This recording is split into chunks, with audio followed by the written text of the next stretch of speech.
സ്റ്റില്ലാണ്. ഇത് പീൽ ചെയ്യാൻ തോന്നും, പക്ഷെ ഇതെനിക്ക് വേണ്ട. രണ്ട് ഫ്രെയിം വേറെ വേറെ കിട്ടിയിട്ടുണ്ട്.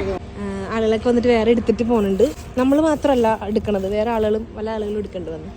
പിന്നെ അത് കുറേ കിടപ്പുണ്ട്. സ്ഥലം എവിടെ അറിയോ? ജെറി സ്ട്രീറ്റിൽ എവിടെ ആട്ടോ. ആ ഒരു വലിയ ഡബ്ബ നിറച്ച്, ഡബ്ബയല്ല ബൽദിയുടെ വലിയ പെട്ടി നിറച്ച് ഡംപ് ചെയ്തേക്കണത് മുഴുവൻ ഇതുപോലെ ഡെക്കോർ സാധനങ്ങളാണ് കേട്ടോ. അപ്പോൾ നമുക്ക് ആവശ്യത്തിനുള്ള സാധനം മാത്രം നമ്മൾ എടുത്തിട്ട് വന്നിട്ടോ. അതിനകത്ത് കുറേ ഐറ്റംസ് ഉണ്ട് കേട്ടോ. ഏതോ ഒരു ഡെക്കോറിൻ്റെ ഷോപ്പ്, അറബീൻ്റെ ഷോപ്പ് ഒഴിവാക്കിയപ്പോൾ കളഞ്ഞാണ്ട്. ചെറിയ ചെറിയ എന്തെങ്കിലും മിസ്റ്റേക്ക് ഉള്ളൂ, പക്ഷേ ഫ്രെയിമിനൊന്നും യാതൊരു കുഴപ്പമില്ല കേട്ടോ. അപ്പോൾ ഇതുപോലുള്ള സാധനങ്ങൾ കിട്ടുമ്പോൾ ഇനി സ്റ്റോറി ഇടണമെന്ന് പറഞ്ഞിട്ട് നമുക്ക് സ്റ്റോറിയുടെ റിപ്ലൈസ് വന്നായിരുന്നു ഇട്ട സമയം. നമ്മുടെ സ്റ്റോറി കണ്ടിട്ട് ഒത്തിരി പേര് പോയിട്ട് അത് കളക്ട് ചെയ്തിട്ട് എനിക്ക് കിട്ടിയെന്ന് പറഞ്ഞാൽ എനിക്ക് മെസ്സേജ് വന്നിട്ടോ. അതൊക്കെ കണ്ടപ്പോൾ എനിക്ക് ഭയങ്കര സന്തോഷമായിട്ടോ.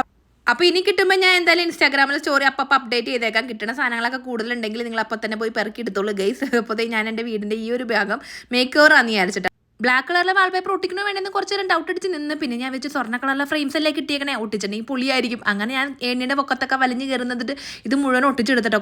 കാശിക്കോട്ടെ സ്കൂളിൽ പോയപ്പോൾ തുടങ്ങിയ പണിയാണ്. അവൻ 2:30 മണിക്ക് വന്നേക്കുമ്പോൾ എനിക്ക് തീർത്ത് വെക്കണം. അപ്പോൾ ഇതുപോലുള്ള വീഡിയോസ് ഒക്കെ കാണാൻ ഇഷ്ടപ്പെടുന്ന കൂട്ടുകാരാണെങ്കിൽ നമ്മുടെ പേജ് ഒന്ന് ഫോളോ ചെയ്ത് വെച്ചേക്കട്ടോ. ഇതുപോലെ സാധനങ്ങളൊക്കെ കിട്ടുമ്പോൾ ഞാൻ ഇൻസ്റ്റാഗ്രാമിൽ സ്റ്റോറി ഇട്ടേക്കാവേ. നിങ്ങളുടെ സൗദിയിലുള്ള ഫ്രണ്ട്സിന് അയച്ചു കൊടുക്കാനും മറക്കല്ലേ. ഫ്രെയിംസിനൊക്കെ നല്ല പൊടിയുണ്ടായിട്ടോ. ഞാൻ കഴുകി തുടച്ച് കുട്ടപ്പനാക്കി വെച്ച്. അപ്പോൾ ഇഷ്ടപ്പെട്ടാൽ ലൈക്ക് ചെയ്യാനും സബ്സ്ക്രൈബ് ചെയ്യാനും ഫോളോ ചെയ്യാനും മറക്കണ്ട.